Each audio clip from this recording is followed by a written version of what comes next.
अस्सलामुअलैकुम दोस्तों और साथियों, उम्मीद है आप लोग खैरियत से होंगे। इस वीडियो में हमने बात करनी है, एक इंतहाई अहम टॉपिक है दिल का बाईपास। यानी कैबेज एक लफ्ज़ है, कॉरोनरी आर्टरी बाईपास ग्राफ्टिंग या ग्राफ्ट। इसके बारे में, ये दिल का सबसे बड़ा ऑपरेशन समझा जाता है। तकरीबन आप तमाम लोग इस ऑपरेशन का आपने नाम सुना हुआ है। 1960 में जब ये स्टार्ट हुआ पूरी दुनिया में, इस ऑपरेशन को किया जाने लगा, तो कहा जाता है कि दुनिया की तारीख में या मेडिकल की तारीख में ये सबसे ज़्यादा जानें बचाने वाला और ज़िंदगियों को लंबा करने वाला यानी प्रोलॉन्ग करने वाला प्रोसीजर करार दिया जाता है। कॉरोनरी आर्टरी बाईपास ग्राफ्ट का मतलब क्या है, ये ऑपरेशन क्या है, इसको समझाने से पहले एक ऐसी मिसाल मैं आपको दूंगा। अगर आप उस मिसाल को समझ जाएंगे तो आप कैबेज को, दिल के बाईपास को, इसके पूरे कॉन्सेप्ट को समझ जाएंगे।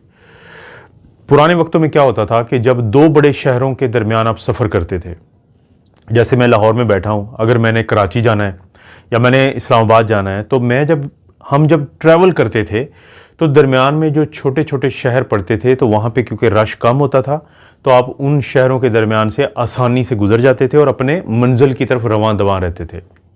लेकिन जैसे जैसे वक्त गुजरा और पिछले 20-25 साल में पाकिस्तान ने खसूसी तौर पे जो बहुत ज़्यादा आबादी भी बढ़ी और तरक्की भी की, तो उस वजह से ये जो छोटे शहर थे, इनके दरमियान जो रुकावटें पैदा होना शुरू हो गई इनकी सड़कों पे। तो वही लोग जो आसानी से गुजर जाते थे किसी दूसरे शहर में जाने के लिए इन शहरों जो छोटे शहरों से, तो अब उनको ब्लॉकेजेस का सामना करना पड़ा, रुकावटों का सामना करना पड़ा। तो इस चीज़ को देखते हुए हुकूमतों ने पूरी दुनिया की तरह एक पॉलिसी बनाई कि अगर आप फ़र्ज़ करें एक बड़े शहर से दूसरे बड़े शहर की तरफ जा रहे हैं और दरमियान में ये छोटे शहर आते हैं जहाँ पे अब आबादियाँ ज़्यादा होने की वजह से, ट्रैफिक ज़्यादा होने की वजह से, तजावुज़ात ज़्यादा होने की वजह से उनकी सड़कें ब्लॉकेज का शिकार हैं, तो उन शहरों के गिर्द से एक सड़क दे देते हैं जिसको हम कहते हैं बाईपास रोड।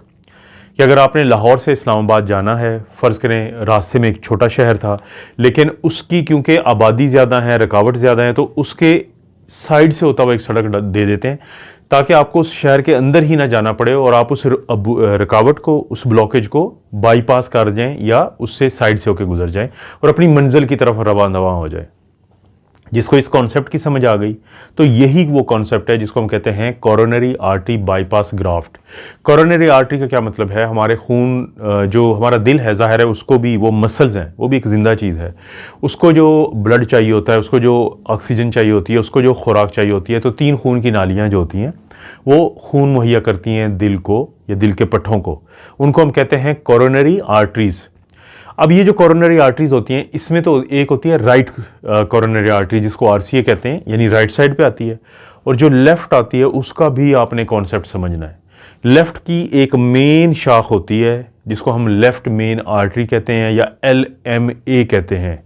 फिर आगे 2 में वो तकसीम होती है, एक सामने वाले हिस्से को खून देती है लेफ्ट साइड पे जिसको हम लेफ्ट एंटीरियर डिसेंडिंग कहते हैं, और एक साइड पे देती है जिसको हम लेफ्ट सर्कमफ्लेक्स कहते हैं।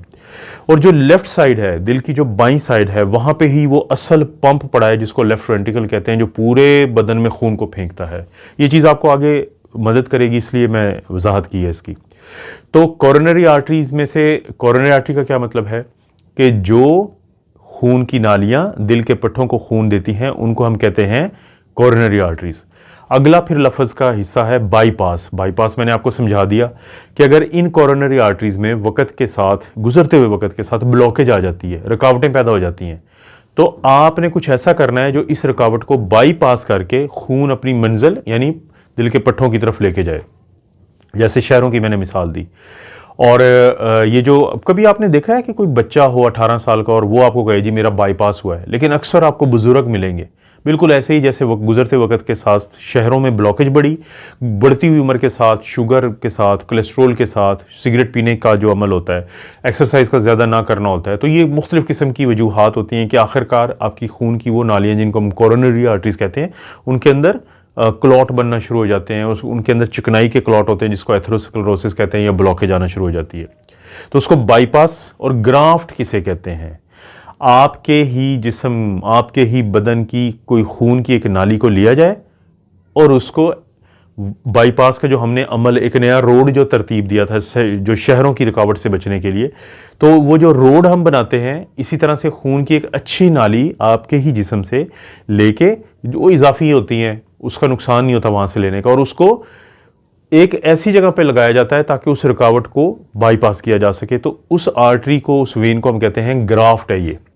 जैसे टांगों से हम जो लेते हैं उसे हम कहते हैं safeness when graft, SVG. Graft तो वो चीज़ होगी और ये वेन होती है। लेकिन अगर आपके सीने से ली जाए, जो सबसे ज़्यादा पायदार है, जो बड़ी जल्दी बंद नहीं होती लगने के बाद भी, उसको हम कहते हैं इंटरनल थोरेसिक या इंटरनल मेमोरी आर्टरी, और वो भी ख़ासतौर पे बाई साइड की, यानी लेफ्ट साइड की। और इसी तरह से बाज़ औक़ात ये जो आपका बाजू होता है, इसकी एक आर्टरी होती है खून की, जिसको हम रेडियल आर्टरी कहते हैं। आर्टरी और वेन में क्या फ़र्क होता है? आर्टरीज वो होती हैं जो खून को दिल से जिस्म की तरफ लेके जाती हैं, अच्छे खून को, और गंदे खून को पूरे जिस्म से जो दिल की तरफ लेके आती हैं, उनको हम वेन कहते हैं। तो टांगों की जो है सेफनेस वेन, बाजू की रेडियल आर्टरी, या आपके जो सीने की जो इंटरनल थोरेसिक या मेमोरी आर्टरी, ये सबसे ज़्यादा इस्तेमाल की जाती हैं बाईपास के ऑपरेशन को सर अंजाम देने के लिए। और सबसे महफूज कौन सी है? Internal thoracic. और जल्दी जो ब्लॉक हो जाती है, 5 से 10 साल के बाद ब्लॉक होने का डर होता है, उसको हम कहते हैं सेफनेस, यानी टांग वाली जो वेन होती है। तो ये पूरा इस लफ्ज़ का मतलब है कोरोनरी आर्टरी बाईपास ग्राफ्ट या बाईपास ऑपरेशन, या जो अक्सर आप सुनते रहते हैं कि बाईपास ऑपरेशन करवाना चाहिए, नहीं करवाना चाहिए, और अक्सर लोग दावा कर देते हैं कि बाईपास ऑपरेशन जो है वो ना करवाएं। अब एक फ्रांसीसी एक कहावत है, फ्रांसीसी कहावत क्या है, इंग्लिश में मैं उसको बता देता हूँ कि when there is a time for something to happen it happens, कि जब किसी चीज़ के होने का वक़्त आ जाए तो दुनिया में ये असूल है कि वो चीज़ होके रहती है। अगर खुदा न खास्ता आप या आपका कोई प्यारा उस शर्त पे पूरा उतरता है कि उसको दिल के बाईपास ऑपरेशन की ज़रूरत है, तो फिर उसको करवाना चाहिए। वो क्या शराइत होती हैं, ये बड़ा ज़रूरी है समझना। अगर किसी को खुदा न खास्ता दिल की ये जो तीनों कोरोनरी आर्टरीज़ हैं ये ब्लॉक हो जाएं, जिसको हम ट्रिपल वेसल डिजीज़ कहते हैं, और ब्लॉकेज का मतलब ये होता है कि अगर 50% से लेके 70% या उससे ज़्यादा ब्लॉकेज आना शुरू हो जाए, दिल की जो तीनों खून की नालियों का मसला आ जाए, जिसको ट्रिपल वेसल डिजीज़ कहते हैं, तब फिर बाईपास ऑपरेशन की ज़रूरत होती है। या फिर अगर दिल की जो 2 खून की जो बड़ी नालियां हैं उनमें ब्लॉकेज आ जाए, लेकिन उनमें से एक जो है वो लेफ़्ट एंटीरियर डिसेंडिंग का इब्तदाई हिस्सा हो, तो उसमें 50% से ज़्यादा इब्तदाई हिस्से में रुकावट हो जाए, तो तब कैबेज की ज़रूरत होती है, बाईपास की ज़रूरत होती है। या दिल की जो 2 वो नालियाँ, ख़ास तौर पे ये जो मैंने लेफ़्ट एंटीरियर डिसेंडिंग कही हुई हैं और लेफ़्ट सर्कमफ्लेक्स हैं, वो दोनों ब्लॉक हों, तो तब भी ज़रूरत होती है। या फिर उस वक्त ज़रूरत होती है कि जब पहले मेडिकल की थेरेपी की लेकिन वो कामयाब नहीं हुई, और किसी भी वजह से स्टेंट या तो डाल नहीं सकते, जिसको एंजियोप्लास्टी कहते हैं, या अगर किया है वो भी फेल हो चुका है, तो उस सूरत में भी फिर बाईपास ऑपरेशन करना पड़ता है। और बाज़ का किसी की ज़िंदगी को प्रोलॉन्ग करने के लिए, लंबा करने के लिए, कि अगर उसको दिल के अटैक हो चुके हैं लेकिन अभी भी दिल के जो पट्टे हैं उनको बचाया जा सकता है, तो उस वक्त भी हम कोशिश करते हैं कि बहुत ज़्यादा नुकसान ना हो चुका हो पहले ही, तो फिर हमारी कोशिश होती है कि बाईपास ऑपरेशन किया जाए। तो अगर आपकी फैमिली के अंदर कोई ना कोई ऐसा शख्स मौजूद है कि जिसको खुदा ना खास्ता दिल का मसला है, और आपके जो कार्डियोलॉजिस्ट हैं वो आपको ओपिनियन दे रहे हैं कि आपके मरीज़ को बाईपास ऑपरेशन की ज़रूरत भी है, और उनको ऐसे मामलात नहीं हैं कि बाईपास ऑपरेशन के दौरान या उसके बाद कोई नुकसान नहीं होगा, तो उसका एक सादा सा हल है कि आप एक और कार्डियोलॉजिस्ट से ओपिनियन ले लें। एक और जब कार्डियोलॉजिस्ट से आप ओपिनियन लेंगे, अगर तो वो ओपिनियन वही है जो आपके डॉक्टर पहले ने दी थी, तो फिर उसको मान लें। लेकिन अगर वो मुख्तलिफ है, तो आखिरी ओपिनियन तीसरे डॉक्टर से लें, जिन 2 की मिलती हैं, और कोशिश करें वो नेक नाम डॉक्टर हो, तो उस बात को माने, ना कि ये रक्शे के पीछे लिखी हुई चीज़ों को माने कि बाईपास ऑपरेशन की ज़रूरत नहीं है, फ़लाँ की ज़रूरत नहीं है। देखिए, जब एक चीज़ की किसी मरीज़ को ज़रूरत है तो वो साइंटिफिकली साबित शुदा बात है कि फिर उसका होना चाहिए। करते कैसे हैं? ये हमारी ब्रेस्ट बोन होती है, इसको हम इंग्लिश में स्टर्नम कहते हैं। यहाँ पे आप अगर हाथ लगाएं, ये आपका यहाँ पे डिप है, इसके नीचे आ जाएं, ये मजबूत एक हड्डी है यहाँ पे, इसको हम कहते हैं स्टर्नम। तो डॉक्टर क्या करते हैं कि इसके ऊपर की जिल्द को साइड पे करके इसको खोला जाता है, इस हड्डी को। उसके बाद आपकी जो फेफड़े और जो दिल होता है उस तक अप्रोच ली जाती है। लेकिन साथ ही फिर आगे 2-3 ऑप्शंस होते हैं कि वो बाहर ही एक मशीन को ऑन करते हैं, जिसको हम हार्ट लंग मशीन कहते हैं। और उस मशीन का मकसद क्या है कि जब डॉक्टर आपका ये प्रोसीजर कर रहा हो, ये जो ग्राफ्ट लगा रहा हो, ये जो बाईपास ऑपरेशन कर रहा हो, तो वहाँ पे जिस एरिया पे वो कर रहा है उसको रोकना पड़ता है। दिल को एक दफ़ा रोकना पड़ता है दवाइयों की मदद से, दवाइयों के अब मैं नाम नहीं लेता, लेकिन दवाइयों की मदद से रोक देते हैं। लेकिन क्योंकि दिल बहुत अहम काम सर अंजाम देता है, मुसलसल हमारे जिस्म को खून मुहैया करता है, तो वो जो काम है वो मशीन को दे दिया जाता है। दो नालियां हैं, एक खून लेके जाती है मशीन की तरफ और एक वापस दिल की जो खून की बड़ी नाली है जिसको एओर्टा कहते हैं उसके अंदर साफ खून को डाल देती है। ये अमल इधर से चलता रहेगा और डॉक्टर आराम से अपना प्रोसीजर करता रहेगा। इसको ऑन मशीन ऑपरेशन कहते हैं। और एक और तरीका होता है जिसको आप सुनते रहते हैं कि बीटिंग हार्ट सर्जरी या ऑफ पंप सर्जरी भी हम उसे कहते हैं, कि जिसमें ऐसा तो कुछ नहीं किया जाता, लेकिन वो हिस्सा जहाँ पे डॉक्टर ने ग्राफ्ट लगाना होता है उसको एक आले की मदद से, एक औजार की मदद से उसको स्टेबल किया जाता है। बाकी दिल धड़कता रहता है, वहाँ पे डॉक्टर आराम से उसको ग्राफ्ट को लगा देता है। जाहिर है पहले ग्राफ्ट को हासिल किया जाता है आपकी टांग से, बाजू से, या आपकी जो चेस्ट के अंदर से लेफ्ट इंटरनल मेमोरी आर्टरी की मैंने बात की थी वहाँ से। मकसद क्या है? और तीसरा बता देता हूँ कि आजकल एक एंडोस्कोपिक ट्रीटमेंट भी आया हुआ है कि एंडोस्कोपी की मदद से किया जाता है, तो वो भी है, लेकिन बहुत ज़्यादा वो प्रोसीजर नहीं किया जाता है, लेकिन आहिस्ता आहिस्ता ये प्रोसीजर सामने आ रहे हैं।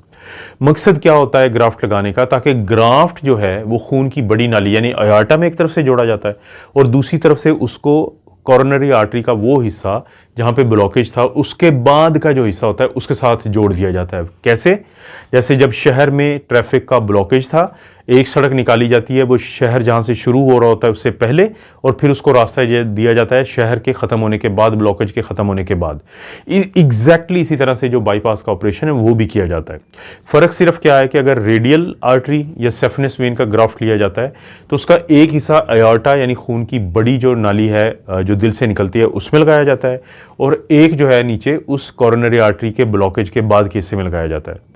लेकिन अगर इंटरनल मेमोरी का लें तो वो खून की एक और नाली जिसको हम सब क्लेवियन आर्टरी कहते हैं उसके साथ क्योंकि जुड़ी होती है, तो ज़रूरी नहीं होता है आर्टरी के साथ लगाना, बल्कि बाद वाला जो हिस्सा है उसको डायरेक्टली कॉरोनरी आर्टरी के ब्लॉकेज के बाद लगा दिया जाता है।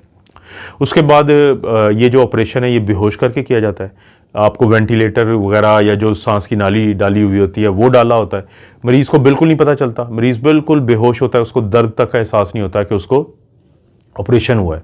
उसके बाद मरीज़ को 1 से 2 दिन के लिए स्पेशल जो कार्डियक आईसीयूज़ होते हैं वहाँ पे रखा जाता है, और फिर 1 से 2 हफ्ते में जैसे भी उस मरीज़ की हालत होती है उसके बाद मरीज़ को डिस्चार्ज किया जाता है मखसूस किस्म की दवाइयों पे, खून पतला करने वाली दवाइयों पे। और इस दौरान एक ड्रेन रखी होती है जिसको दूसरे या तीसरे दिन निकाल दिया जाता है, आमतौर पर कुछ घंटे के बाद, जो ऑपरेशन वाला जगह होती है वहाँ पर। तो कैबेज जो है बहुत अहम एक ऑपरेशन है, महफूज ऑपरेशन है। अगर आपके किसी प्यारे को उसकी ज़रूरत है, 2-3 डॉक्टर से ओपिनियन लें, और जो डॉक्टर जो हैं 2 की ओपिनियन मिलती हो, लेकिन मैं फिर यही कहूँगा कि वो जो डॉक्टर हैं उनको नेक नाम होना चाहिए। ये ना हो कि उनके अपने कोई ज़ाती मफादात हों, तो फिर इसीलिए आप कोशिश करेंगे कि 3 डॉक्टर से ओपिनियन लें। अगर ओपिनियन में फ़र्क आए, 2 की मिलती हैं तो वो काम करें, लेकिन अगर 2 की ओपिनियन ली है, दोनों की मिलती है, तो बिस्मिल्लाह करें और फिर ये ऑपरेशन करवाएं। और अगर आपके मरीज़ को शुगर भी है, आपके मरीज़ को गुर्दों का भी मसला है, सांस की और भी बीमारियाँ हैं, बहुत ज़्यादा उम्र है, 80-85 साल से ज़्यादा उम्र है, तो फिर आमतौर पर बाईपास का फ़ायदा नहीं होता। तो ये चीज़ें भी अपने डॉक्टर से ज़रूर डिस्कस कर लें। ये थी थोड़ी सी बुनियादी मालूमात, कोशिश की आपको मैं दे दूं कि दिल का जो बाईपास ऑपरेशन है, कोरोनरी आर्टरी बाईपास ग्राफ्टिंग है, इसका मतलब क्या है। बनाने को तो वीडियो घंटे की भी बन सकती है, लेकिन उससे आप बोर हो जाएंगे, इसलिए बुनियादी मालूमात ही मैंने दी हैं। लगता है कि किसी दोस्त रिश्तेदार को अगर ये वीडियो फ़ायदा दे सकती है तो शेयर के ऑप्शन से अपने दोस्तों से शेयर कर देनी है, ताकि वीडियो का आपको पता फिर चैनल को भी फ़ायदा होना चाहिए। वीडियो को लाइक ज़रूर करना है, नहीं किया चैनल को सब्सक्राइब तो अभी कर लें, और ये घंटी की आवाज़ अभी थोड़ी देर पहले आपके कान में पड़ी है, इसको भी दबा दें ताकि हर नई वीडियो का नोटिफिकेशन आपको मिल जाए। आप अपना और अपनी फैमिली का ख्याल रखें। अल्लाह ताला आपको और आपकी फैमिली को हर किस्म की बुराई, बीमारी और आजमाइश से महफूज रखे।